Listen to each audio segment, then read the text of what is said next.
This episode is brought to you by Ursa Minor Outfitters. Folks, I'm absolutely in love with my loon mug. It's handmade, it's an absolute piece of art. Whether it's at the office or at the house, people keep asking to check it out. If you're not a loon fan, they also have other beautiful mugs for wildlife fans of moose, bears, and eagles. They specialize in products highlighting the outdoors and local pride through quality design by local artists. They've even started expanding into items beyond mugs, like apparel, dog accessories, and soon candles and more. They also try to partner and highlight other small businesses, and in some cases, forego profits in lieu of charitable giving to help their community, such as the dog rescue. So check them out, UrsaMinorOutfitters.com, and enter promo code HikesMikes10 at checkout to receive 10% off your order. And for our four-legged hiking partners, they also have a portable silicone dog bowl and also a sweet over-the-collar dog bandana. Go check them out, UrsaMinorOutfitters.com, and don't forget to enter promo code HikesMikes10 at checkout to receive 10% off your order.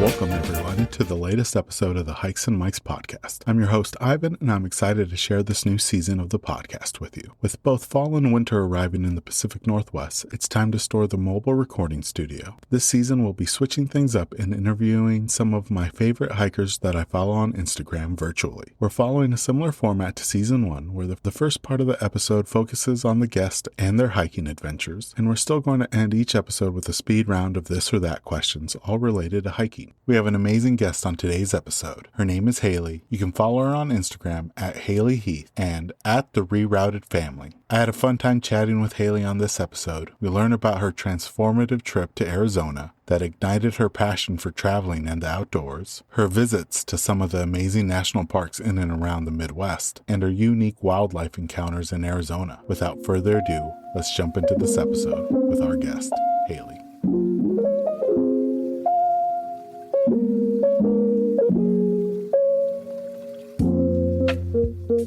Welcome, everyone, to the latest episode of the Hikes and Mikes podcast. I'm here with Haley from the Midwest. I'm excited to talk to her about some of her adventures down in the Southwest, as well as some unique national parks that she's been able to visit. Thank you, Haley, for joining us today on the podcast. Can you share a little bit about yourself and how you started hiking and how long you've been hiking? So I'm an Indiana native and have been kind of a outdoor spirit adventurous spirit since I was a child. I've always loved to be outdoors in some capacity, whether it be swimming, camping, or literally playing in mud. And I could say as an adult approaching 30, not much has changed.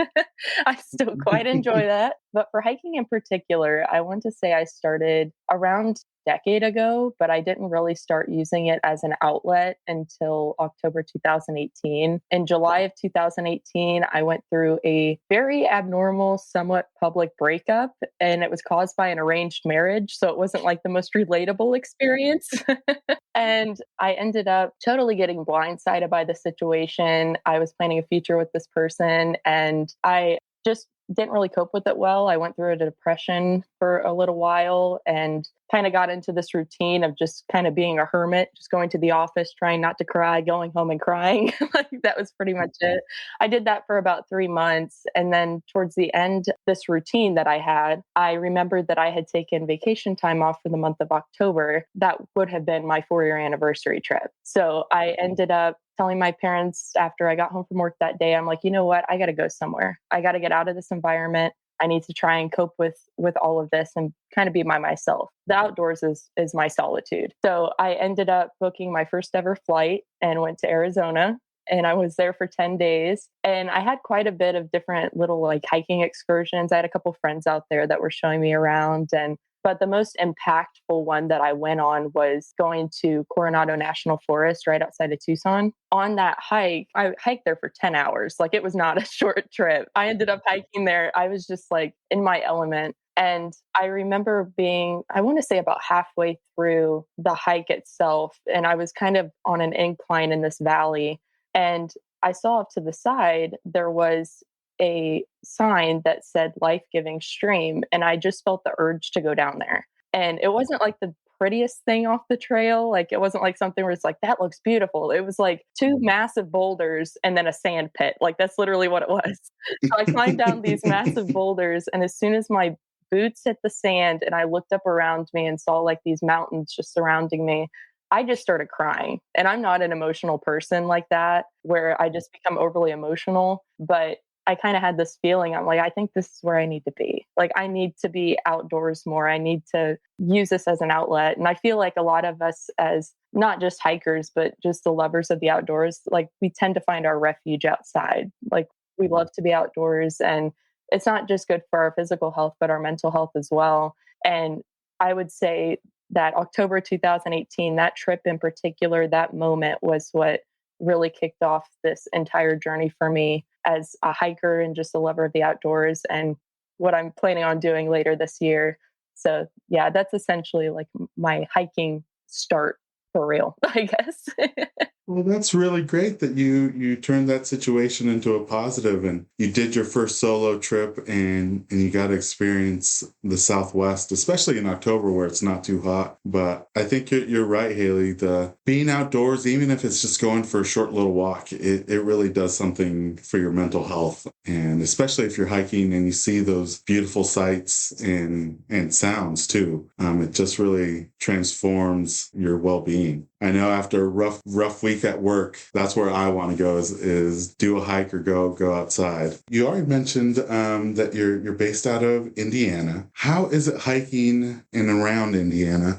Because I know that they have one of the more recent national parks, the Indiana Sand Dunes National Park. But how is it hiking in the rest of the state? So Indiana is a predominantly flat state. It's not nearly as appealing as some of the more like mountain states, but I will say that.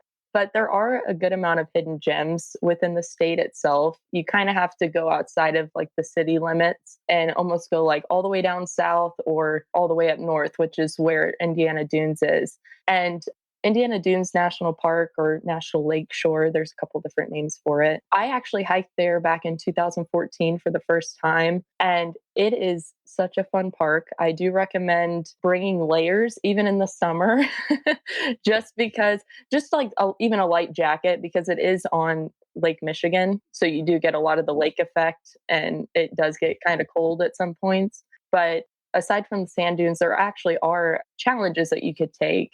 So they have what's called a 3 Dunes Walk Challenge, I think is what it's called, or 3 Dunes Challenge. And if you like, I think there's like an actual QR code up there now where you can like scan, you prove that you were up at each dune and you take it to the visitor center, I believe. Yeah, I've never done it. I've kind of done it on my own, but I never like checked in to get a t-shirt. Like that was what I did. I was just like, I'm going to climb these. Yeah. So if you have bad knees, do not climb the dunes. Like you will wear yourself out. But it is definitely fun. I actually like to hike there during the winter months when it's like snowy, because it's easier to hike the dunes because of the snow and it's frozen. Yeah. So you just kind of pack your snow boot or your boots in there and just climb up like stairs. And I actually really enjoy it. I haven't actually hiked the entire park yet. I'm looking to go back. I'm actually taking the, I guess, winter months or the cooler months until March, and I'm going around and kind of expanding outside of my norm, because I go to a couple different trails locally, but I've been trying to look more into Indiana, Ohio, like more of the Midwest, smaller parks that you wouldn't really expect to go to. But I like different terrain, and Indiana Dunes definitely has a nice terrain to it. So it's not just sand. You have some rocks that you can climb. You have dirt paths, boardwalks, but it's a pretty nice park. It's definitely a good visit if you're in Indiana for sure. And have you noticed the big change? Because you were hiking before it was designated a national park. What's the biggest change that you've noticed since it got designated a national park? I'll be honest, I always thought it was a national park. So I never really noticed a big change. But I guess if anything, the signage, but I always went into like a side entrance where it was like the lake entrance. So I never went through where there was actual signage. So the last time I was up there, I want to say it was probably late 2019, early 2020, I think was the last time I went there. And they did have signage. So I think that's really the only change that I could think of was the signage that said national park. Uh, yeah, I wonder if maybe it was a national monument and then they just upgraded to a national park. Yeah, yeah, I guess. I mean, they're definitely doing work. Like, there's a building by the lake shore that they're actually starting to do work on. It was kind of abandoned, and now they're making it into like I guess, like a break building. So they're going to have like a snack shack, I think. And I don't Oh, know. I okay. haven't been up there for a minute, so I'm not sure if they might have changed it, but they're making it like a facility for people, like for the beach specifically. So, Nice. All yeah. right. Yeah, it's definitely on my list. That one and I'm blanking on the name. It's the newest one. New River Gorge National Park down south. Is it New River? Or, I'm thinking of Red River Gorge, but it might be New River. Yeah, I know what you're talking about though. Yeah. Yeah, yeah, I'm looking to go down there eventually too. My friends go climbing a lot at Red River Gorge, Oh, so okay. yeah, yeah, they like to go down that way. So I'm like, yeah, I might have to hit that up soon. Yeah, a nice little detour. Yeah, definitely. Now, you've already kind of shared with us how transformative Arizona has been for you. And you can see it in your social media feed because you have some really great places that you visited in Arizona. Can you share some of the places that you've been able to visit during your trips to Arizona and then a memorable hike that you've done recently there? Yeah, definitely. So last time I was out there was 2018, and you'll see a lot of Arizona on my feed in general because I'm obsessed with that state. I literally have it tattooed on my arm. I love that state. Beautiful. I'm looking to go back soon, but I would say the most rewarding places that I visited, not even necessarily a hike, was Slide Rock was a really cool one. Sorry, I don't remember off the top of my head where that is. But I was kind of chauffeured around, but Slide Rock was really cool. That was very beautiful. And obviously, Coronado National Forest, that was the most impactful and memorable overall. Oh, Tortilla Flats. I didn't hike Oh. down there, but Hmm. because it's mostly a scenic drive, it is beautiful. I have so many pictures from that drive, and it was beautiful. You're just surrounded by mountains. And I remember going down. So I was like in the passenger seat of my buddy's car, and I'm just like hard eyes the entire time. And I remember telling him, I'm like, dude, this is like Moana. This is like the movie Moana. Like it just is so beautiful, just lush and green. And yeah, it was beautiful. And it's kind of like a little historic like saloon, like Hmm. right in like the base of the mountain. It was really cool to see. And I'm like, I know I'm not hiking right now, but I'm like, this is awesome. So that was another one. Bell Rock, I think is what Bell it's Rock, called. yeah. I know there's a couple names for it, but yeah, that was another one, which that was cool. I actually have a couple of panoramic, like the 360 views of that Of when I it. was up on the top of that. I'm like, that is so cool. It's so beautiful.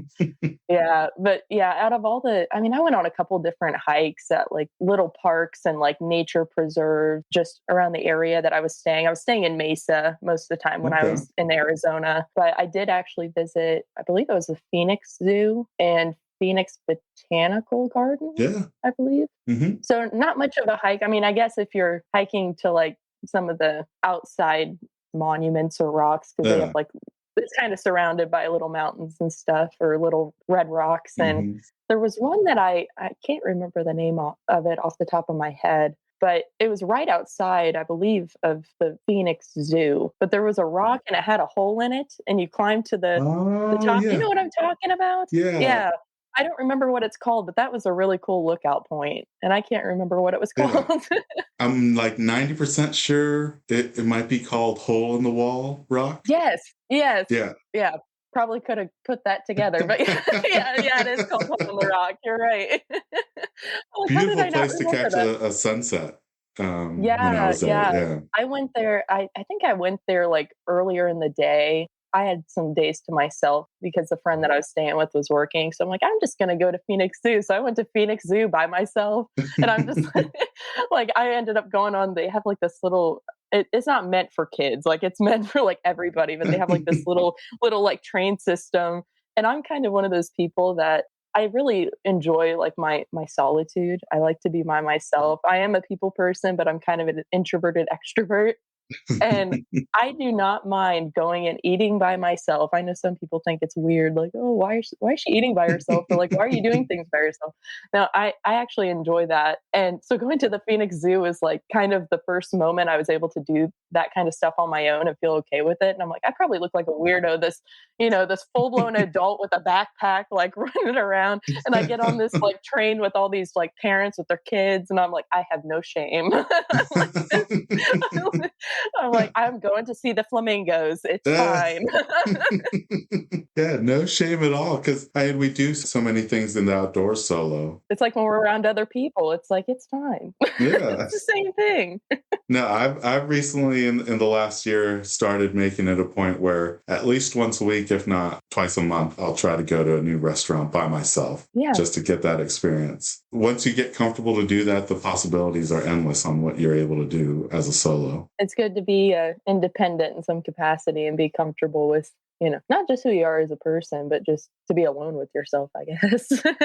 This week it was interesting, and it's great that I'm talking to you this week. I posted a picture of my first hike in South Mountain in Phoenix, and I feel like South Mountain doesn't get the attention as some of the other mountains and peaks there in the Phoenix city limits. But you got a chance to visit it, and you have a great panorama shot where I think you're in a saddle and you can see the south end of the mountain and the desert on that end, and you could see Phoenix on the other end. Can you share a little bit about your experiences hiking around South Mountain? Yeah, so I will say, unfortunately, South Mountain was the last place I visited right before I went on my flight home. Hmm. And I was so depressed on that hike because I wanted to stay longer. I was only Uh, there for like maybe 2 hours. mhm. So it wasn't a very long hike at all. But I ended up driving up to there's like I guess a lookout point where there's like a parking Oh, lot and you yeah. can climb down. That's where I think I took one of the panoramas there, started there and then kind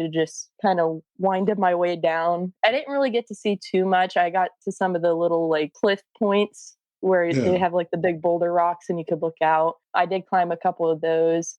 I will say the coolest experience at South Mountain, there was actually two. So Hmm. there was a cliff point that kind of had an overlook over the road winding up to this lookout point. Oh, yeah.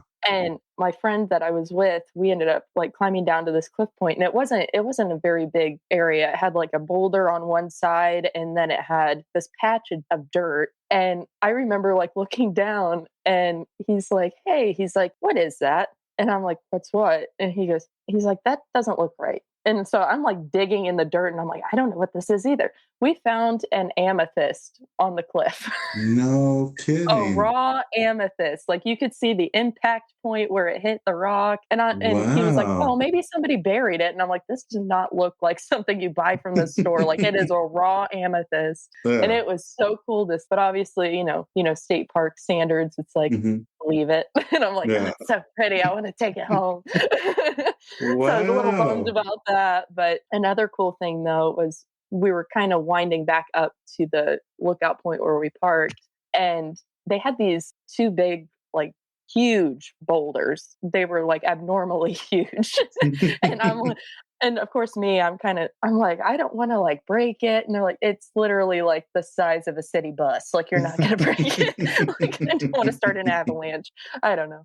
But I ended up climbing up these boulders, and as I was sitting there, I look up and there is an eagle that's just flying around in a circle just screaming. That was the first time I've ever heard a bald eagle. Wow. And I'm like, "What the heck?" I'm like, "This is amazing." Like, it was just so cool, and it was so memorable, but I definitely wanna go back to South Mountain because I agree with you, like, it is a very underrated hike and space just to visit because it's so beautiful there. I mean, you could see over the city, you can see, like, the mountain peaks and stuff, but I have a video of the peak and the lookout parking lot, and it was just beautiful, and there was, like, the clouds just drifting across the mountain peak, and it was just so beautiful. I'm like, "This is Yeah. amazing." I'm like, "I love this state." I'm like, "I'm coming back here." I had a moment where and I still think about it quite often because Indiana's not gonna be, like, my permanent rooted place even though I was born and raised here, Hmm. and I'm like, I just wanna move out to Arizona. It's hot, I love the heat. I love the fact that it doesn't really snow. Like, this is Yeah. awesome. Like, I love this state. Yeah, I think Arizona is very unique in the sense that people think of it as just the desert, but they get all the seasons. You just got to either travel to the north, to the south, if you really want snow. And I did notice that. Yeah, Yeah. I did notice that with, like, Grand Canyon. Oh I yeah. was not prepared for Grand Canyon. I was wearing hiking shorts, a cardigan, and a jean jacket when I went, and this was in October, Oh and yeah. it was it was beautiful going up on the drive there, but as soon as I got to Grand Canyon, it started sleeting, it was raining, it dropped like a whole whopping 30 degrees from where we started in Mesa that day, and I'm like, Yeah. "Why'd I do this?" I'm like, "You should have told me to wear pants." Like, this is awful. And, Yeah. I'm kinda like I'm an all-weather type of person, like, Mhm. I am kind of an outdoor fitness junkie, and I like to be outdoors in pretty much any terrain. Like, I've like rode my bike in the pouring rain. I've, Yeah. hiked in this a borderline blizzard at Indiana Dunes nonetheless. Like, Wow. so I'm used to like any of that, but I got some wicked wind and I guess snow burn on the front of my legs. I couldn't feel my thighs Oh for probably man. a good 2 days after that. I'm like, yeah, I'm like, let's go back to where it's desert. I'm like, I don't like this. So here in the Pacific Northwest, a lot of our mountain passes aren't above 5,000 feet of elevation gain. And besides like Colorado, maybe Utah, and parts of Nevada, Flagstaff sits at 7,000 feet. And I think maybe the Grand Canyon sits even a little higher than that. And it's a big temperature change from Phoenix. You go to Flagstaff and it's easily like 20, 30 degrees colder, if not cooler. Yeah, I wasn't prepared. I was just like, I'm a Midwesterner, so going out there, I'm like, it's gonna be warm. It's gonna be like Florida during the summer. No. Well, hey, like, outside of your trips to Arizona, you've been starting to cross off some national parks on your hiking list. And the one that caught my eye that you did recently was Mammoth Cave National Park. Can you share a little bit about that trip and how it was exploring the cave? Yeah, absolutely. So I will say to start off, this trip was totally spontaneous. I ended up renting a pet friendly cabin. I had a couple days off. I had a little bit of a longer weekend. So I ended up taking my dogs and I'm like, okay, we're going to go to Mammoth Cave because I'm using like the winter or the cooler months to visit more like national parks on this side of the US. And so I'm like, well, I'll go to Mammoth Cave. So we just made a 4 hour drive, 4 or 5 hour drive to Mammoth Cave, rented out a pet friendly primitive cabin, literally had no heat or AC. It was just like it had plumbing and it had electricity. So I'm like, we're good. But, but we ended up hiking through there for I think a total of 12 miles total. Just with my dogs. I mean, they're kind of limited. I'm kind of building up their endurance to Mm. longer hikes, I guess you could say. So I don't like to wear them out too much. Yeah, we got to see some of the little caves. There's kind of like hidden caves that you can look for on the trails. So there was one that I had taken a picture of, and it's called White's Cave, and it's literally a hole in a rock, and it's like graded so nobody tries to climb in there because humans. But or have an animal fall in there, who knows? Yeah, it was really cool. They have a lot of historical places and kind of how the cave system worked, and so they have a lot of the educational things throughout the trail system. And I didn't go through the main cave, so where they have the kayaking and stuff, but I am looking to go back eventually without my dogs because I'm like, I'm not about to put them in a kayak or canoe. It's gonna be a nightmare. Like they have their land legs. We're gonna stick with that for a minute. But yeah, I am looking to go to the main cave eventually. I actually went through the historical entrance of the cave, so I got up early in the morning. So the dogs and I went and hiked for I want to say about 5 or 6 miles. We got up at 6 a.m. and just kind of got to see the sunrise, and it was a good hike. And they're worn out, so I'm gonna go since I found the historic cave because wasn't like the easiest for me anyway. I ended up putting the dogs back in the cabin. They were napping, and I'm like, I'm gonna go check out this cave. So, and it's a good thing I didn't take them because the historic cave, which isn't very big, I mean, it's big, but it's not like as big as the one that you would kayak through. The stairs going down are slick because there's a lot of moisture because there's like a waterfall basically, like there's water continuously flowing. I'm like, yeah, I'm glad I didn't bring my dogs. I'm like, otherwise I would have been knocked out on the stairs because I would have slipped because they would have been excited and it just would have been a nightmare. But yeah, it was a really cool thing to see because I had never been in like a cave like that. It wasn't like hard to get into, but I felt like I did kind of make some other tourists kind of mad Oh, what's that? because I took it upon myself to get up early in the morning to go and see this cave. And once I found it, I'm like, okay, I'm going to go back and check this out. Well, they have cave tours, so you can check out, like, you can actually pay to go on these tours, and they visit the historic cave, and then you can like kayak through the big cave, which is on the other side of the park. And I was like coming out of this historic cave entrance, and I just see like 30 people just standing there staring at me, and I'm like, it's open. I didn't pay for Oh, this. I just like walked back up.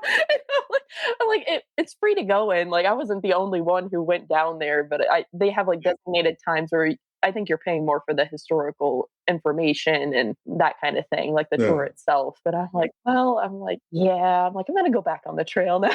It's so cool to see.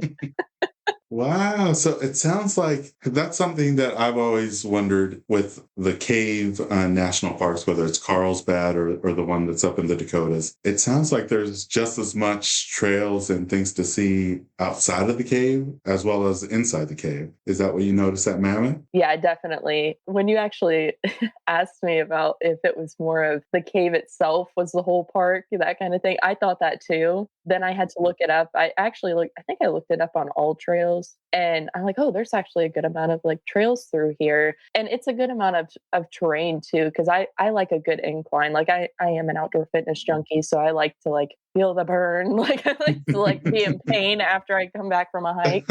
And I really like the fact that there's a lot of like rock formations that you can climb up, and it's more of like a rough terrain in some places, and that's what I like. I'm not big on paved trails. I like to do the more rugged rocks, stuff that I could trip over, that kind of. Yeah, the more natural, the better, right? So, because Right. I feel like sometimes a paved trail can kind of take away from feeling like you're in the outdoors. I like to really use my hiking boots as much as I can. Mm. And I'm like, I don't want to wear hiking boots on a paved path. I look like I'm trying too hard. I think I saw it on your social media, but you already have your next national park picked out, right? Yeah, Cuyahoga Valley in Ohio. That's something I've been learning over the last year, that Ohio and just the Midwest in general has some amazing hiking, and not just national parks, but state parks as well. Mhm. What kind of attracted you to go to that national park next? Well, like I said, I'm trying to cover Midwest, the East Coast national parks before I start my journey for 2023. So I definitely wanted to knock that one out. But I know with Cuyahoga, just in my research, what I've been able to find in regards to the park itself, it has a lot of trails. Like it is a very expansive trail system, which I was kind of surprised because I'm like, oh, Ohio. Like, it's up north in Ohio, and Ohio in itself is it's a very like hilly state. Not necessarily mountains, but there's a lot of hills. They could be mountains, but to me they look like massive hills. But yeah, there's quite a bit in Cuyahoga, and what I've been able to find is there's a couple of waterfalls. So Brandywine, I think it's called Blue Heron. I can't remember what it's called. But then there's like overlooks. So there's like Ledges Overlook. There's marshes like Beaver Marsh, and then there's Kendall Lake. So there's a good amount of like different things to see. And I'm like, I'm gonna get so many photos on this trip, so I'm ready for it. But yeah, I'm definitely still kind of planning that because I'm getting to the point where I'm like, well, I'm gonna have to like find out how to book if I want to backpack over there, if I Oh, can, fair. because I am looking to do that, and before I get everything ready for the big trip. But yeah, yeah, there's definitely I'm always looking for more and more trails. I'm like, I want to. That's the whole point of hiking, is to explore, and so it just will give me much more terrain to explore. So I'm definitely looking forward to that trip for sure. So I'm looking to go within probably within the month of February. Oh, it'll Mhm. be exciting to check out the pictures from your trip. Oh, yeah, I'm excited. Now, you kind of alluded it already, but you're doing something big this year and you're venturing into the nomad lifestyle. Is that right? Yeah, I'm gonna be a part-time nomad, so I'm still gonna keep my house, but at least for a little while. But yeah, so it kind of stemmed off of, my experience in 2018, and it kind of snowballed where I just did my research on the nomadic lifestyle and I just could see myself doing it. And I love to camp anyway. I have, like I said, since I was a kid. And I've always kind of been like more rough around the edges. So I'm like, I could rough it. Like I could do this.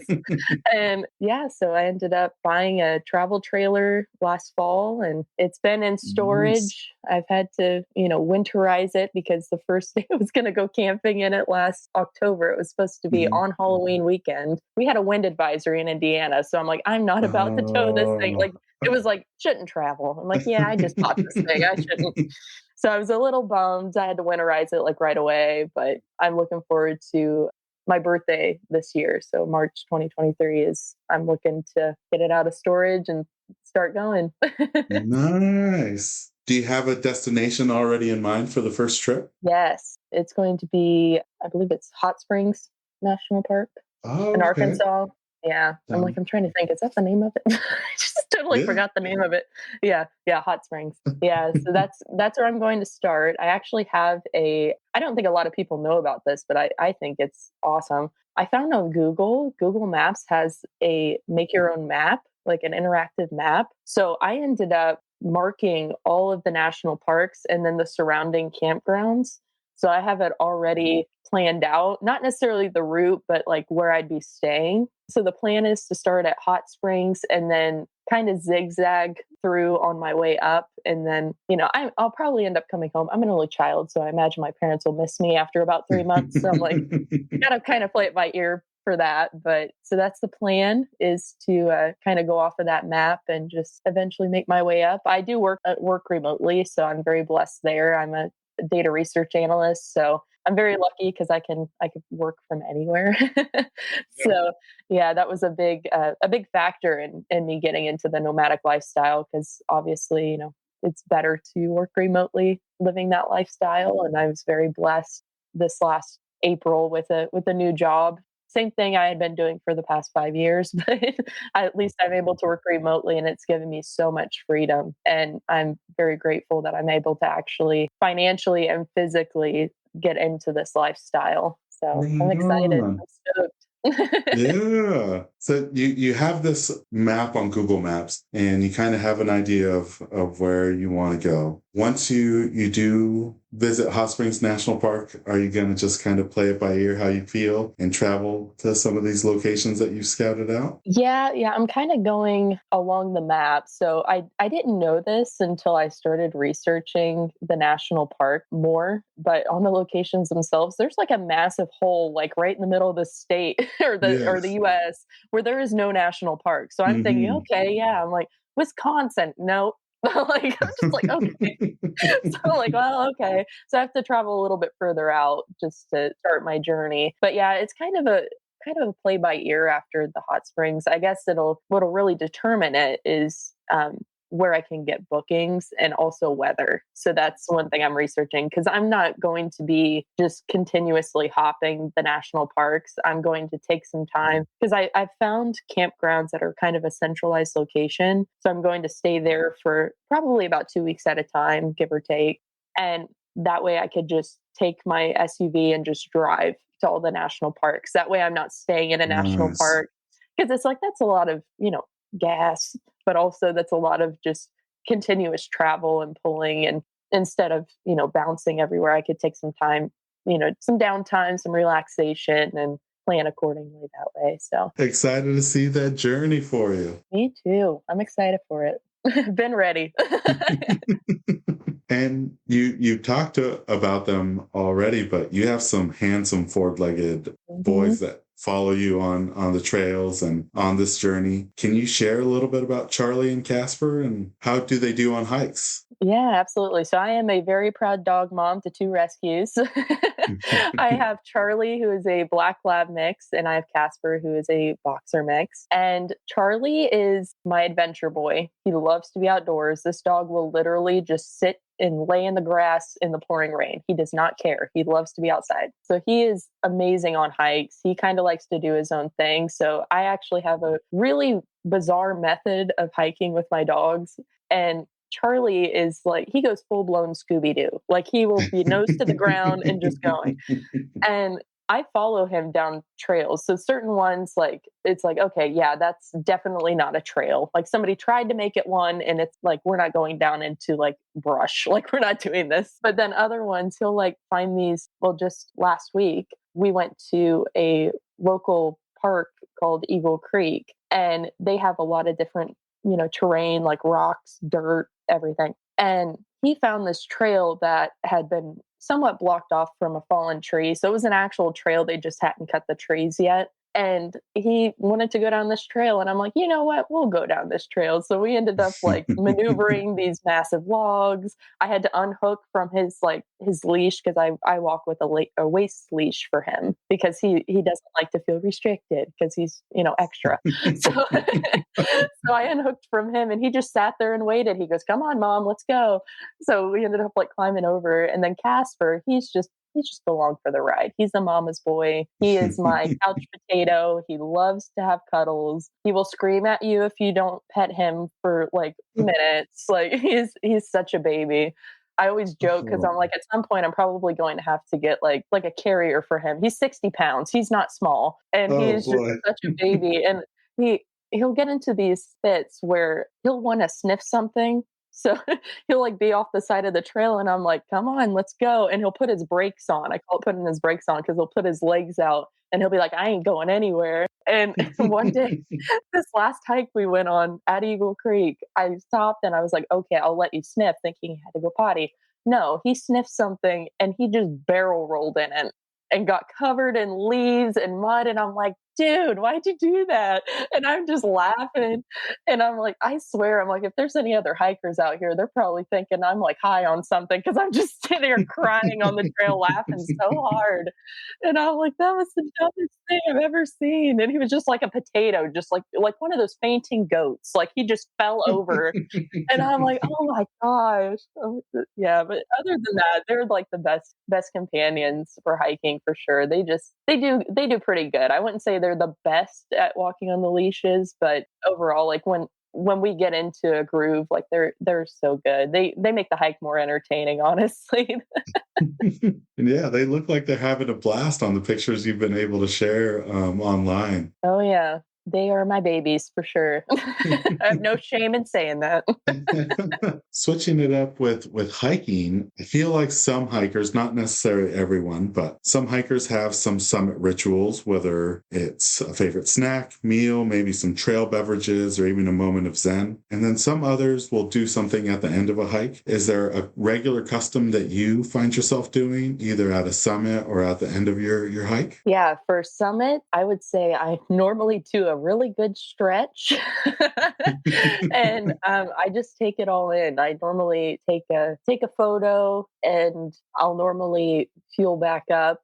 I've realized, with being kind of like I mentioned before, the outdoor fitness junkie, and working out outside regularly, I tend to wear myself out on some of these hikes. So it's always wise to take a snack. So fuel back up before heading back down. And normally towards the end of my hikes, I just kind of take it all in again. I just like take a look at my surroundings. I'm like, well, that's off the bucket list. Nice. Not really anything special at the end of it, but No, yeah. So with your pack list, is there something that you consider, Haley, to be your most valuable piece of hiking gear? I actually have a couple. So my buddy from back home actually got me a solar charger years ago for my birthday. That was a lifesaver on some of my hikes. And it's just a little like solar panel, and you can just plug your phone into it. Another thing is I always have a water pack on me, some sort of like, bladder bag, camelback. Always take that. And I always take some sort of high protein snack with me, because there have been instances, like I said, where I've worn myself out and I have almost passed out on the trail before. So I'm like, Oh yeah, no. I'm like, I need snacks. So I always have that as a lifesaver for sure. And also I always carry like some sort of protection on me, whether it be like a knife or, anything like that. You never know what you're gonna run into on the trails. And I've ran into some not so pleasant folks and not so pleasant critters. So it's always Mm. good to have that as, an extra protection, because 9 times out of 10, us hikers with our hiking boots and all our gear aren't going to run that fast. So it's always good to True, have that. true. Yeah, for sure. But yeah, that's just a few that I could think of off the top of my head, though. On the flip side, has there been a piece of gear that you thought was going to be a game changer for you, but it didn't live up to expectations? For gear in particular, I had to really like ponder on this. I wouldn't necessarily, I guess, call it gear, but one thing I have found to be not the most helpful is any sort of like hiking app on your phone. So if you're Mm, like using some sort of like trail map as like navigation, it's mhm, great to a point, but I was using two different apps specifically when I was biking, but I also used it when I was hiking as well. And if you're going like on a long trail hike and you don't have any like source to charge your phone, you're going mhm. to drain your phone so fast because the GPS just drains it. I wouldn't really call it useless, but I ended up switching to a Garmin watch because I like the solar feature in it. So I'm able to actually like track my route that way instead of just relying on my phone. But that would be the only thing I could think of. Is it Garmin that lets you kind of backtrack on your GPS kind of to see where your route was? Yeah, the one that I have, I actually bought it right before Christmas, and it's a Garmin Instinct Solar 2. It's really nice. I mean, it's definitely kind of a little bit of an investment. It's not like the cheapest watch, but it's definitely been really nice to have, specifically for like mapping routes, because it does have a really good like GPS system built into it. I mean, Garmin, it's a GPS company basically. But yeah, it's definitely a really nice feature to have. I haven't had to use it yet because normally I'm pretty good about my surroundings and kind of trailing back that way. I'll walk in this general direction. I'll find it. I'll find my car. Yeah, I've heard some really great things about Garmin watches, and especially that being able to backtrack on your watch if you do get lost or kind of disorientated, to have that backup option. Yeah, I actually forgot to mention too, if you do get lost, another thing I do recommend is a headlamp. I actually got kind of stuck in the dark recently and I left my headlamp at home. So that's a lifesaver as well. Because you never know what's going to happen, and if you have to stay a little bit past dusk, yeah, Exactly. it's always nice. I love cell phones that they have a light on them, but that light when you're in the outdoors doesn't really show much. Does nothing. It shows you the branch in front of your face. That's about Yeah. it. Haley, for folks that are interested in getting into hiking in 2023, do you have any advice for those first timers to ensure that they have a safe and rewarding experience on the trails? Yeah, absolutely. So, one thing that I have always had in the back of my mind, this is from my mom and dad. They have always told me, head on a swivel, always stay alert, take it all in, enjoy the experience in itself. And I would say, trust your gut when it comes to trails. Like, if you want to go down a trail and you just don't have a good feeling, trust it, turn around. I've had a couple of those. Be prepared for the hike itself. Always take water, always take an extra layer if you need to. But really, like, one thing I can always say to people that want to go on like longer hikes is be prepared, be mindful of the terrain, the weather, potential wildlife encounters, and just pack accordingly. That's the major thing, because it's like you don't want to go like, because I have seen people hike in UGG boot on the trail. Or like flip flops where there's rocks. Like, it's just, it's kind of one of those things. It's like, it's not just a measly stroll. Like, you can actually get injured. So it's always good to be mindful of what you're getting into. That kind of leads me to my next question, Haley, is has there been an encounter or a hike that you've had a close call, whether it's getting lost, maybe an unexpected wildlife encounter, maybe Mother Nature threw you a curveball, or just interactions with strange individuals on the trail? Has there been an encounter that kind of sticks out for you? Yeah, so I've actually had a couple. So most recently, I was hiking at one of the local parks to me, and it's just a small, like, well, it's not really small. It's pretty vast, but it's a 6 mile trail, and it's a giant figure eight. And in between these figure eights are massive, like wooded areas, are pretty thick, and it's surrounded by woods as well. And I kept hearing what I thought was little girls like screaming, like playing screaming, and as I kept walking, I kept hearing it. And I'm like, why does that sound so close? That was all the way across this like plain that I'm hiking through. And then it registered that it was a pack of coyotes. And I didn't realize until I got home, and I knew it was a pack of coyotes, but I didn't know that it was coyote mating season. So I'm like hiking around in the dark. This is when I forgot my headlamp. And I was like, really? Like, well, like, at least, I have protection on me. So if they want to try me, but I'm like, I'm not going near these woods. I'm just going to keep going, be alert. But that was kind of a funny one. But I would say like a magical one was actually out in Arizona, and it was in Coronado National Forest, and it was before I actually got like into the thick of like the valley and stuff.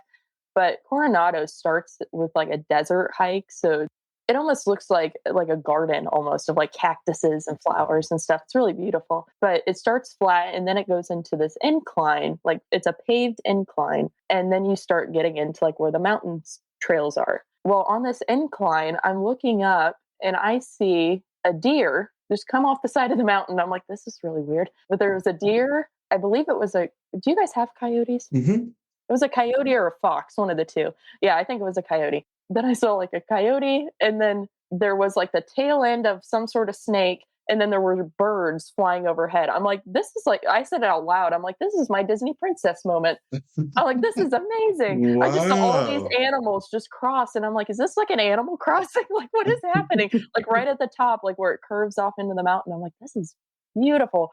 And I was so bummed because I'm like, I don't know if I had a GoPro on me, but I'm like, at that moment, I don't think I had my GoPro on. So I'm like, crap. I'm like, but that was so beautiful. What a great memory. Yeah, and then I got a few here.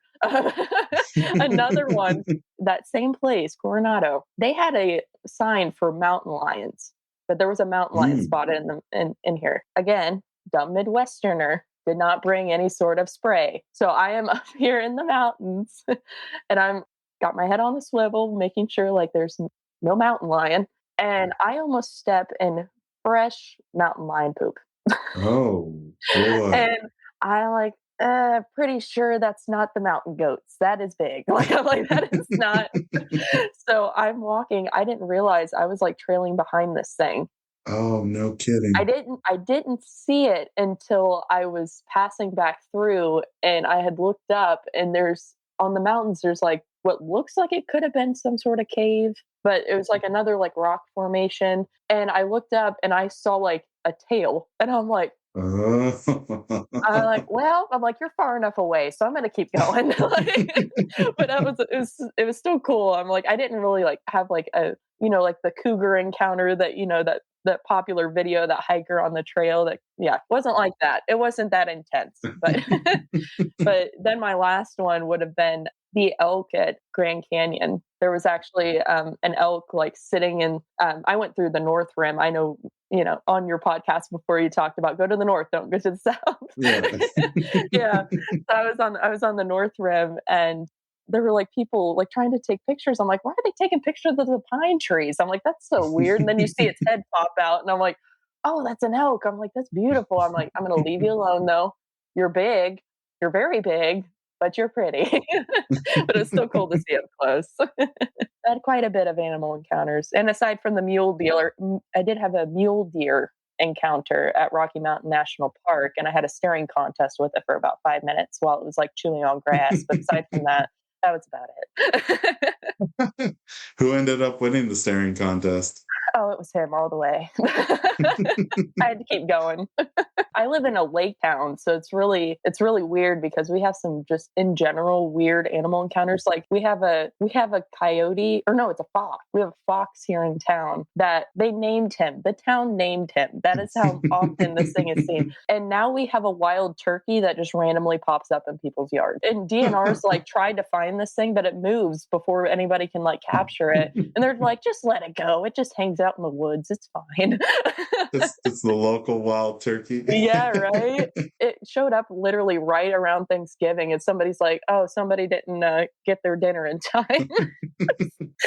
Well, those are some amazing wildlife encounters you've come across. Thankfully, all pleasant. Yeah, for sure. They're just kind of funny. Just me being a naive hiker, I guess, in some circumstances.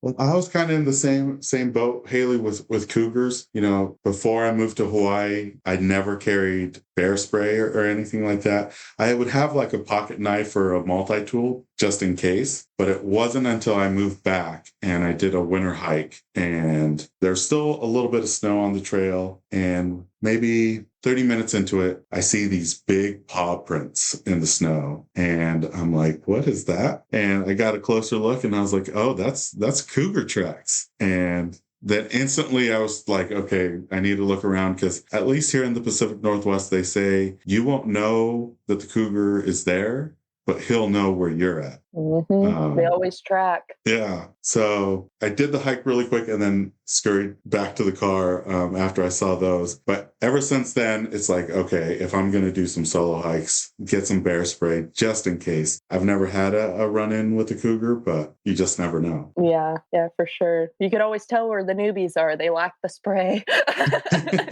And I'm starting to see it more and more. I am surprised. And maybe it's just, with social media and seeing the encounters people are having. Just to have something is a good thing to pack. So we've kind of talked about it already, Haley, but besides some of your upcoming travel goals, is there any hiking goals that you have for 2023 and beyond? Well, I guess one of the big ones is, I guess it includes hiking. I actually would like to do my first backpacking trip, which I'm going to start in Hoosier National Forest, just to kind of get my feet wet a little bit before I actually go on a full multi-day.